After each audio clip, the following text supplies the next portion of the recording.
In a small village in Sardinia, 103-year-old Maria still tends her garden every morning.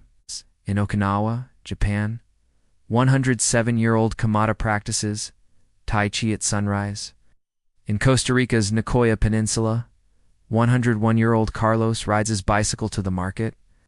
Here's what will shock you. The chances of living to 100 are roughly 1 in 5,000. Yet in certain pockets of our world, people are reaching their 100th birthday at rates 10 times higher than anywhere else.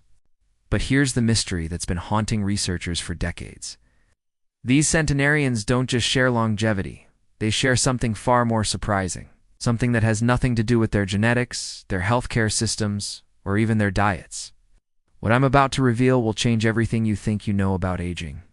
Because the secret isn't what you'd expect, and it's something you can start implementing today, regardless of your current age. I spent 3 years studying the world's blue zones, those rare regions where people live the longest, and what I discovered will astonish you. The common thread among every single centenarian I met wasn't their Mediterranean diet, wasn't their daily exercise, and it definitely wasn't some miracle supplement, something that challenges everything modern medicine tells us about aging. It was something much more profound. Today I'm going to share the one trait that every 100-year-old person on Earth possesses, a trait so powerful that it can literally rewire your brain and add decades to your life. Word for word, the same response. And it wasn't what any scientist had predicted. They've studied their diets, measured their daily steps, analyzed their sleep patterns, but they've been missing the forest for the trees. Some consume dairy daily, others avoid it completely. Some drink wine, others never touch alcohol. Some live at sea level, others in mountains. Some are wealthy, others live modestly. It's something you can develop at any age, whether you're 40, 60, 80, or even 90. And the science behind why it works is absolutely mind-blowing. But first, let me tell you about Emma. At 104 years old, she lives alone in rural Kentucky, drives herself to church every Sunday. And just last month, she started learning how to use a smartphone. When I asked her the secret to her longevity, her answer stopped me in my tracks. The most fascinating part? Her answer was identical to what I heard from centenarians in Greece, Japan, Costa Rica, and Italy. It's about a specific way of processing life. It's challenges that literally changes your brain chemistry and hormonal responses. And when you understand what it is, you'll realize why some people seem to age gracefully, while others deteriorate rapidly, even when they have similar lifestyles.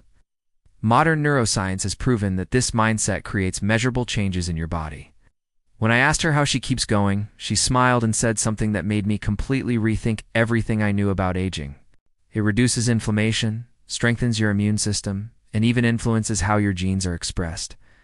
Maria has mastered what researchers call present moment awareness, with future possibility thinking. Her brain is literally wired differently than someone who focuses on limitations and decline. For decades, researchers have been obsessed with the superficial differences between long-lived populations. It's the difference between saying, "I couldn't do that anymore because I'm too old and I wonder how I can do that differently now."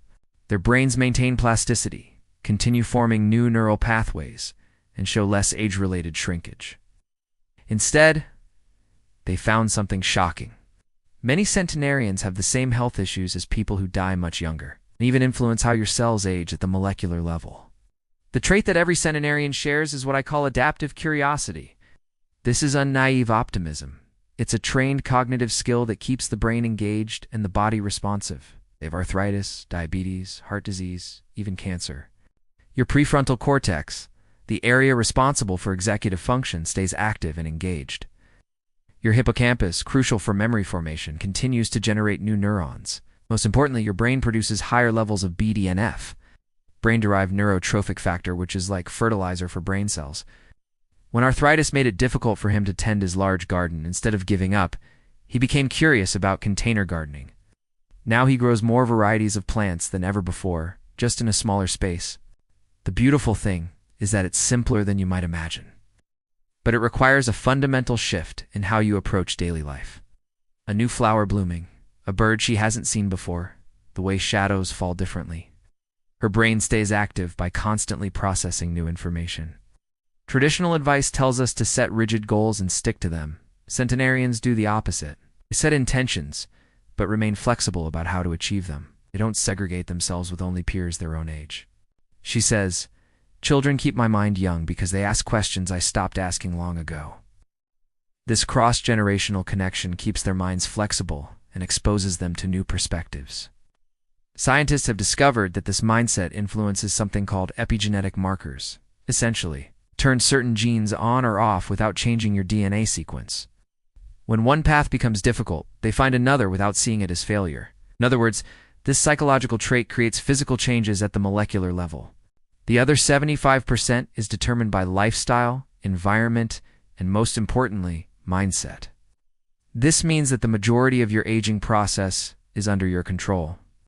Every day, centenarians engage with their environment as if seeing it for the first time. I met Robert, who at 98 decided to learn painting for the first time. But Robert's decision wasn't about becoming a great artist. It was about feeding his adaptive curiosity. His paintings aren't museum-worthy, but his brain is functioning like someone decades younger. The process of learning something completely new created new neural pathways, improved his fine motor skills, and gave him a sense of purpose. Not because he had artistic ambitions, but because he was curious about how colors mix together. You might be thinking, but what about genetics? Surely some people are just born to live longer. Not because they have memory problems, but because they've trained themselves to notice details they previously overlooked. Stay connected with people who can teach you something new, regardless of their age. This keeps your perspective fresh and your mind flexible.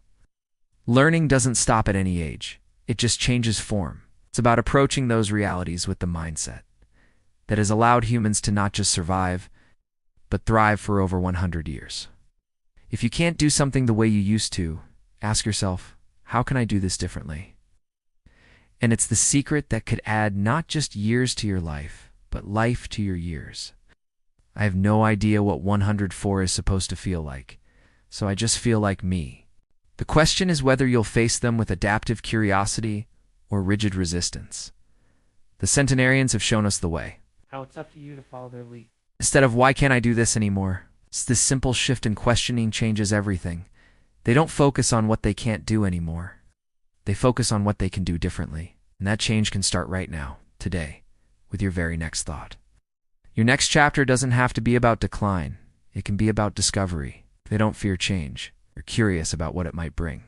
Studies show that people who develop adaptive curiosity in their 60s, 70s, even 80s, still experience significant benefits in terms of cognitive function, physical health, and overall well-being.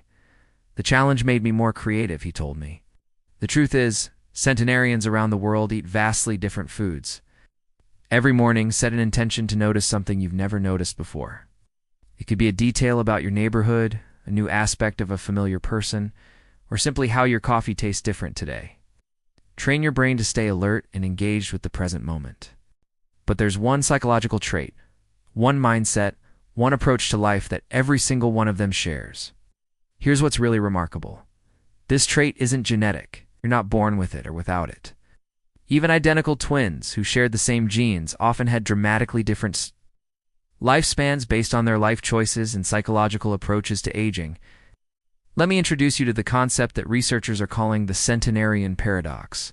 When scientists first started studying people who lived to 100, they expected to find individuals with perfect health, superior genetics, and pristine lifestyles.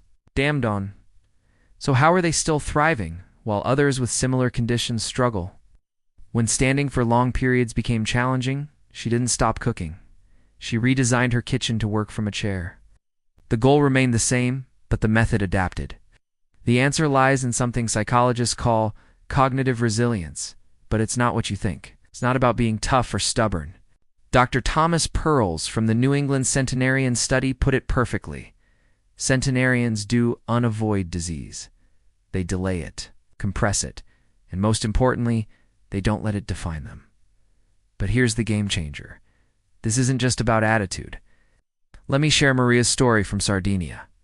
At 103, she's survived 2 world wars, the death of her husband, financial hardship, and a recent cancer diagnosis. She said, "I don't count the years behind me or worry about the years ahead. Count the moments that still surprise me." This isn't just poetic wisdom. It's neuroscience in action. And here's the incredible part. Brain scans of centenarians show patterns that are remarkably similar to those of much younger people. The common trait isn't optimism, although that helps. It isn't resilience, although that's important too. Adaptive curiosity is the ability to remain genuinely interested in life, while adapting to its inevitable changes without resistance. 108-year-old Kamada from Okinawa told me, "Every day brings something I haven't seen before, even if it's just how the light hits my garden differently."